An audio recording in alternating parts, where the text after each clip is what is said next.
আজ থেকে শুরু উচ্চ মাধ্যমিক পরীক্ষা। আর এই বিষয়ে সমস্ত বিষয় নিয়ে আমরা আপডেট নেব। আমাদের প্রতিনিধি লাইভে জুড়ে রয়েছে অভ্রদীপের কাছে সমস্ত বিষয় আমরা খতিয়ে দেখব এবং জানার চেষ্টা করবো অভ্রদীপের কাছ থেকে। আজ থেকে শুরু উচ্চ মাধ্যমিক, প্রায় 7 লক্ষেরও অধিক পরীক্ষার্থী পরীক্ষা দেবেন আজকের এই পরীক্ষা থেকে শুরু অর্থাৎ, এবং ইতিমধ্যে 176টি পরীক্ষা কেন্দ্রকে সংবেদনশীল হিসাবে চিহ্নিত করা হয়েছে। এই সমস্ত বিষয় কি আপডেট জানা যাচ্ছে?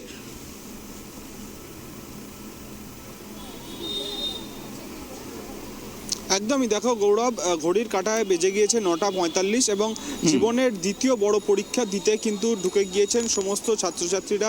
তুমি যেমনটা বললে 7,90,000-এর কাছাকাছি কিন্তু এবারে পরীক্ষার্থী পরীক্ষা দিচ্ছেন এবং তারা কিন্তু ইতিমধ্যেই প্রবেশ করে গিয়েছেন বিভিন্ন পরীক্ষা কেন্দ্রে। এবং ঘড়ির কাঁটায় যেমন 9টা 45 বেজে গিয়েছে এবং যেটা সংসদের সূচি অনুযায়ী 9টা 45-এর মধ্যে প্রত্যেক পরীক্ষার্থীকে প্রশ্নপত্র দিয়ে দেওয়া হবে এবং পরীক্ষা শুরু হবে 10টা থেকে এবং পরীক্ষা শেষ হবে যেটা সংসদের নির্ধারিত সময় 1টার সময় শেষ হবে এই পরীক্ষা। তুমি জানো এই পরীক্ষা কিন্তু গত বছরও অন্য সময়সূচিতে হতো, আমরা যেমনটা গত বছর দেখেছিলাম 12টা থেকে হতো। দীর্ঘদিন ধরে এই সময় উচ্চ মাধ্যমিক পরীক্ষা শুরু হয়ে থাকে এবং এই বছর কিন্তু সেই সময়সূচিকে আগিয়ে আনা হয়েছে, অনেকটাই আগিয়ে আনা হয়েছে। 9টা 45 থেকে ছাত্রছাত্রীদের হাতে প্রশ্নপত্র পৌঁছে যাচ্ছে এবং তারও কিছুক্ষণ আগে 10 থেকে 15 মিনিট আগে বলতে পারো তুমি 9:30 নাগাদ কিন্তু এই যে বিভিন্ন স্কুলে যে বিভিন্ন পরীক্ষা কেন্দ্রগুলিতে যারা ছাত্রছাত্রীরা রয়েছেন তাদের কিন্তু পরীক্ষা কেন্দ্রে প্রবেশ করানো হচ্ছে। ছবিটা দেখাতে বলবো ক্যামেরা পার্সন সূর্য শঙ্করকে। দেখতে পাচ্ছ তুমি এই যে পরীক্ষার গেট, যাদবপুর বিদ্যাপীঠ আমরা রয়েছি এবং এখানে পাশেই যাদবপুর থানার কর্তব্যরত পুলিশ আধিকারিকরা এখানে কিন্তু মোতায়েন রয়েছেন এবং যেমন গেটে কিন্তু কর্তব্যরত পুলিশ আধিকারিকরা রয়েছেন এবং তার পাশাপাশি পাশেই যেহেতু রাস্তা, তার জন্য কিন্তু এখানে যান নিয়ন্ত্রণও করছেন যাদবপুর থানার যারা কর্তব্যরত পুলিশ আধিকারিকরা রয়েছেন। তোমাকে কি তথ্য দিয়ে রাখবো যে এবছরের উচ্চ মাধ্যমিক পরীক্ষার্থীর সংখ্যা হচ্ছে 7,90,000।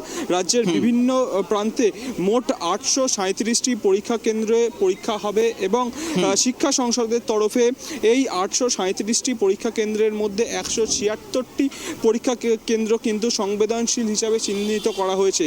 তার পাশাপাশি পরীক্ষায় এই যে 837টি পরীক্ষা কেন্দ্রে পরীক্ষা হচ্ছে তাতে যেন কোনো রকম কোনো অপ্রীতিকর ঘটনা না ঘটে তার জন্য কিন্তু সংসদের তরফে বিশেষ নজরদারির ব্যবস্থা করা হয়েছে। তুমি জানো যে মাধ্যমিক পরীক্ষার সময়ও যেরকম প্রশ্নপত্রে QR কোডের ব্যবস্থা করা হয়েছিল যাতে প্রশ্নপত্র লিক না হয়ে যায়, প্রশ্নপত্র বেরিয়ে না পড়ে, ছড়িয়ে না পড়ে এবং যদি ছড়িয়ে পড়েও সেই ছড়িয়ে পড়ার সঙ্গে কারা যুক্ত রয়েছেন, কোন ছাত্রছাত্রীরা যুক্ত রয়েছেন সেটা যেন স্পষ্টভাবে জানা যায়। এবং মাধ্যমিক পরীক্ষার ক্ষেত্রেও কিন্তু আমরা দেখেছিলাম যে এই QR কোডের ব্যবস্থা করার ফলে কিন্তু বহু পরীক্ষার্থীর কিন্তু পরীক্ষা বাতিল পর্যন্ত করেছিল মাধ্যমিক যারা নিচ্ছিলেন, যে সংসদ নিচ্ছিল তারা।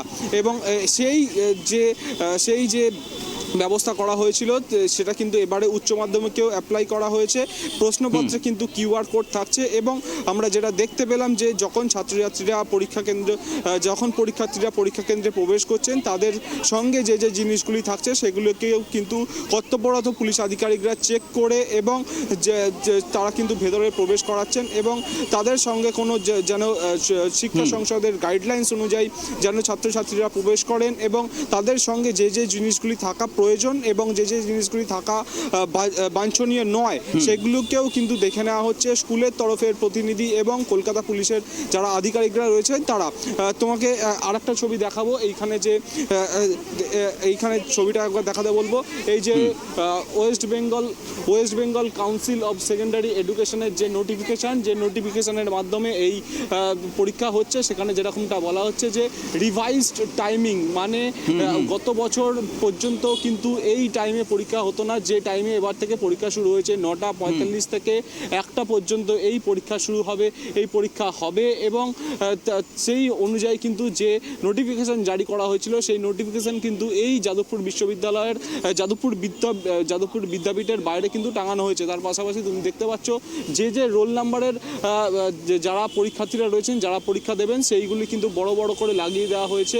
যেরকম তুমি দেখতে পাচ্ছ বাংলা, ইংলিশ, হিন্দি, অর্থাৎ বলা যেতে পারে প্রথম ভাষার যে পরীক্ষা সেই পরীক্ষা কিন্তু আজকে হচ্ছে এবং তার পাশে যে রুটিন দেওয়া হয়েছে 16 তারিখ থেকে শুরু হচ্ছে প্রথম ভাষার পরীক্ষা এবং 17 তারিখ দ্বিতীয় ভাষার পরীক্ষা এবং তারপরে যে ভাষা পরীক্ষা সাবজেক্টগুলি আছে সেই সাবজেক্টগুলিতে পরীক্ষা হবে 16, 17, 19, 20, 21, 22, 23, 24, 27, 28, 29, অর্থাৎ 16 তারিখ থেকে যে পরীক্ষা শুরু হলো সেই পরীক্ষা কিন্তু শেষ হবে 29 তারিখে।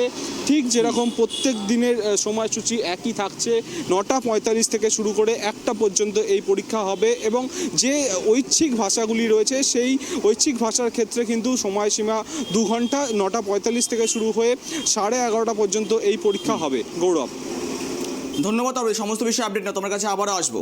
আমরা জানি রাখি আজ থেকে শুরু হচ্ছে উচ্চ মাধ্যমিক। ইতিমধ্যে অভ্রদীপ আপনাদের দেখালে যেমন ছবিটা এক্সক্লুসিভলি ভাবে একেবারে পুলিশ থেকে প্রশাসন সকলে সজাগ রয়েছে আজকের পরীক্ষাকে ঘিরে রয়ে এবং ইতিমধ্যেই শিক্ষা সংসদের পক্ষ থেকে কিউআর কোড এবং যাতে কোনো রকমভাবে প্রশ্নপত্র ফাঁস না হয় সেই ব্যাপারেও কিন্তু সজাগ রয়েছে পুলিশ থেকে প্রশাসন এবং শিক্ষা সংসদ।